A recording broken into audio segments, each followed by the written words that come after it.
So it's a very special centennial celebration indeed, but this is no ordinary plaque. This is a ranger badge, and we're here today with Ranger Jamie Richards and part of the United States National Park Service, which is under the Department of the Interior. Is that kind of the governance? That is correct. So I am a U.S. Park Ranger with the National Park Service. I work for ultimately the President of the United States. I am part of the executive branch of government, and the National Park Service is a bureau within the U.S. Department of the Interior. That's one of the big overarching departments of our government, and that falls under the executive branch. So executive branch, you have sort of a counterpart as in a different branch or element of the executive branch, which is the Department of Agriculture, which oversees U.S. Forest Service. So philosophically, how does USDA fundamentally differ from National Park Service in terms of what you do, what your functions are? And it really goes to the core mission. So many people talk about the ideal of conservation versus preservation. And that is where, if you do a lot of reading on the different philosophies of protecting our public lands, the Bureau of Land Management and the U.S. Forest Service under the Department of Agriculture, they are primarily following principles of conservation, where we use resources for different purposes and we conserve them for the long-term overarching good of the American people. The U.S. National Park Service, our core mission, which makes us different from some of our sister agencies, is to preserve and protect America's natural and cultural resources while allowing for the enjoyment of the American people.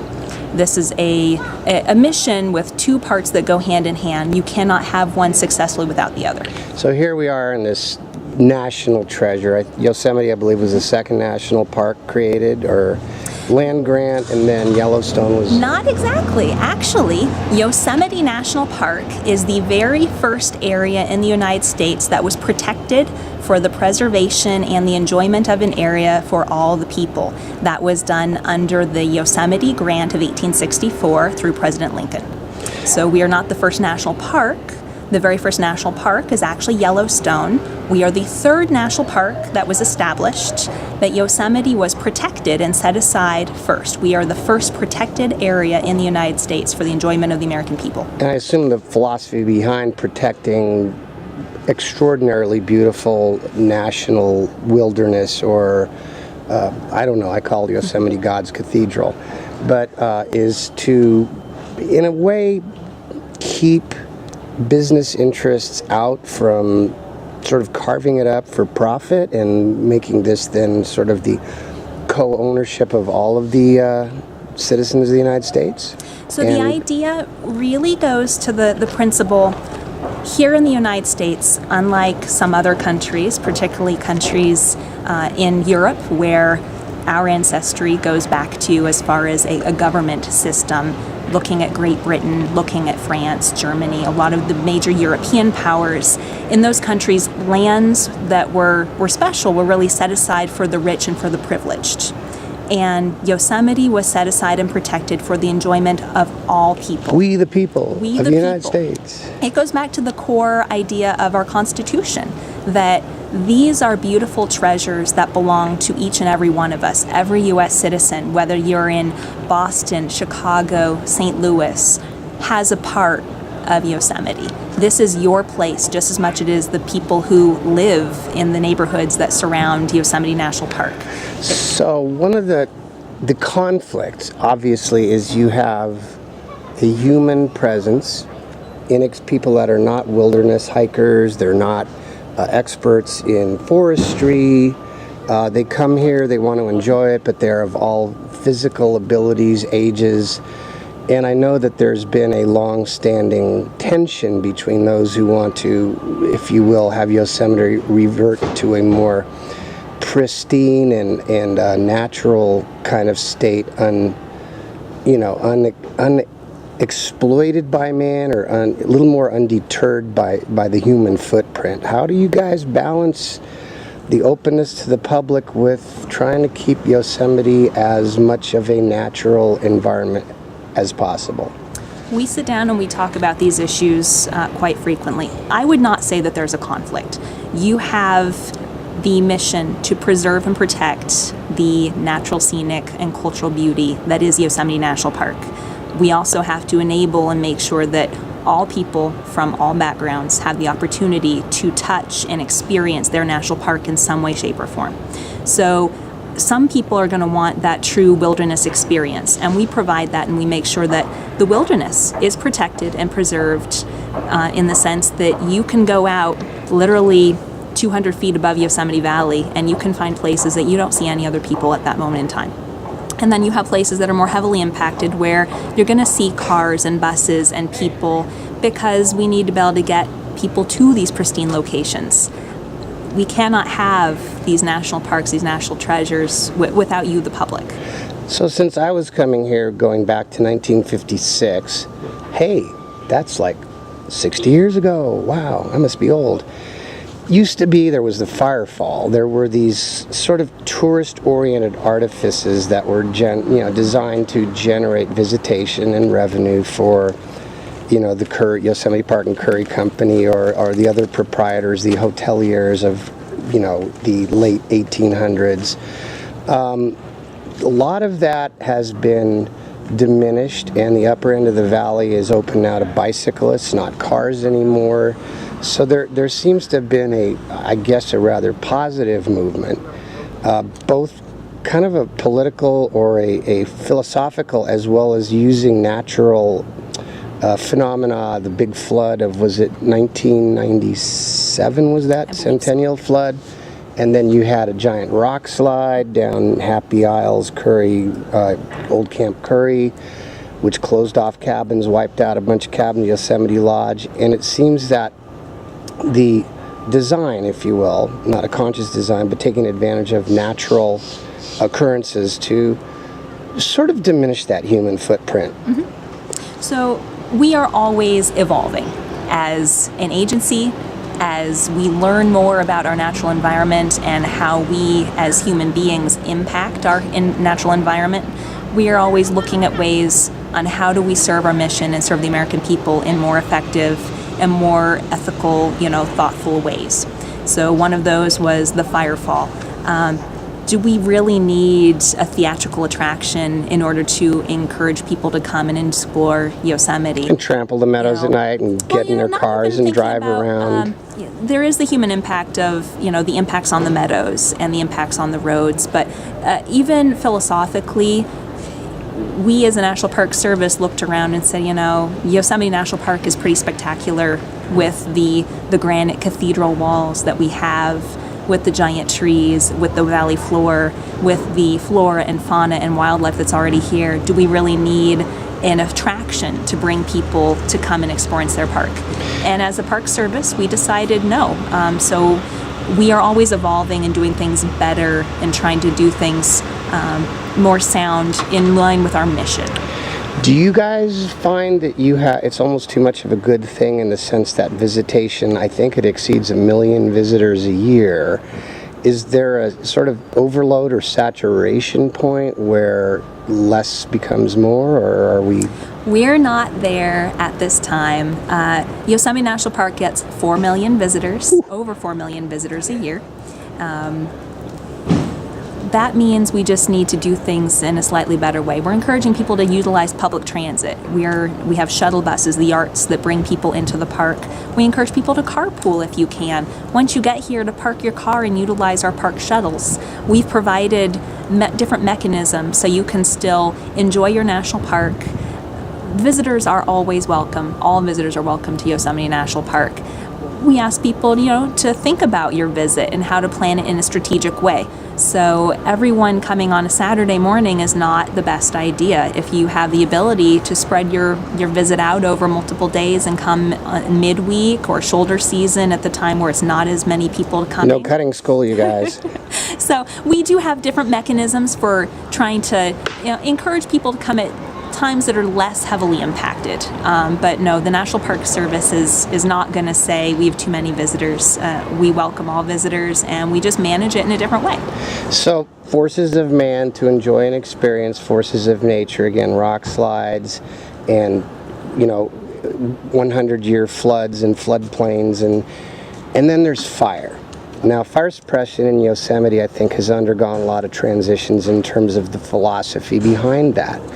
I think when the Awanichi Indians the Yosemite Indians were kind of the main residents. There's a teepee.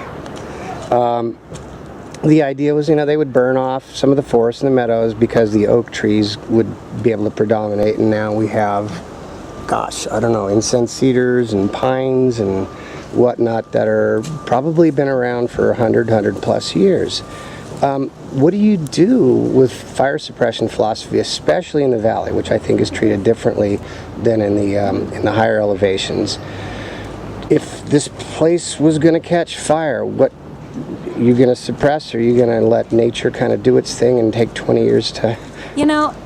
I think that will be a case-by-case question, and I'm not a fire expert, so I can't accurately answer that. But what I can say is we, the National Park Service, do utilize controlled burning in order to help thin out areas where we can. And if there was a fire out there, we look at it, and we look at the various impacts. Are there structures? Are there people threatened? Is this a place that's safe to allow a fire to burn in a natural controlled setting?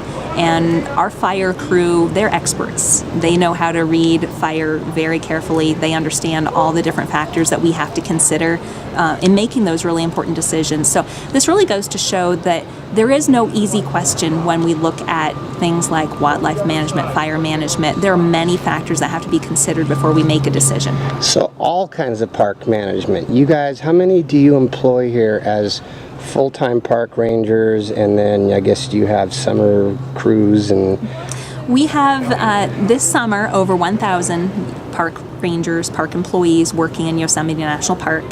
That's not something that happens every year, but we have a pretty large workforce to manage this national park and to make sure that Yosemite is there for you, the public. So what got you, kind of closing this out, what got you into becoming a USNPS park ranger? You get all these cool hats and these logos, we ordinary citizens don't get. What got you into becoming a ranger, and are you a naturalist from your studies, your schooling, how'd you get started in all this? I've always had a love and a passion for the outdoors and for protecting places like Yosemite. I grew up in the mountains of Colorado, and for my free time, I was hiking and skiing and canoeing and spending time outdoors, and it's always been part of my life. I didn't necessarily think about pursuing it as a full-time career until I was probably in high school into college. And going from high school into college, I'm actually a unique type of ranger. So rangers specialize. We have many rangers that specialize. We've got fire rangers. We have biologists, wildlife rangers. We have rangers that specialize in law enforcement. So we have all different types of rangers. And I'm actually really lucky that I was able to take my love and passion of American government and American civics, go get a political science degree and a history degree. Wait, poli-sci pays off? It certainly does. At least it did for me. And I am a public affairs ranger. So that means that I work with you, the public, every single day. You're a teacher. I'm a teacher for hundreds of people, thousands of people all across the United States, and many all over the world. I get to talk to you about these wonderful places like Yosemite. What are you did they tell you where you're gonna go next? You get to put in a request? How did you get to be stationed here? Where would you more like to be, if any place? And, well, you don't want to say where you'd least like to be, but... Well, an interesting thing to think about is we have 59 national parks. Those are designated national parks in the United States. There are 412 current NPS units. That includes historical sites, monuments, battlefields. So I started at a Civil War battlefield called Fort Sumter National Monument. For those quite across the country from Fort Point. It is across the country from Fort Point. I've spent time in the Rocky Mountains at Rocky Mountain National Park. I've been in Joshua Tree in Southern California. I am now here. The great thing about the National Park Service, one of the things that really attracted me is I can carry my love and passion for what I do in 412 cool places all across the country. I wouldn't say one is better than another, but they all provide different experiences for you, the visitor, and for me as a park ranger. You could get stuck on some really cold, windy, foggy lighthouse, at Point Reyes National Seashore, or you could be in this nice 85-degree forested granite cathedral environment. But I won't make you make any choices. So how long do you guys get stationed, and where do you maybe get to go next? That really depends on you as a ranger. So many of us start as what we call a seasonal ranger. You spend a summer season for 6 months, or you spend a winter season working in a particular park, and then you have to move on to your next park. So you apply to different parks, and you have to be proactive. You apply, and parks call you just like any other job option, and you interview, and you're offered a job, and you move to that park. And after a couple years of seasonal work, you hopefully will transition, if you want to make this a career, into more of a long-term career position. So this government class is also part of an econ class, or they will morph into one. So what kind of pay ranges, what kind of pay scales do exist in the service?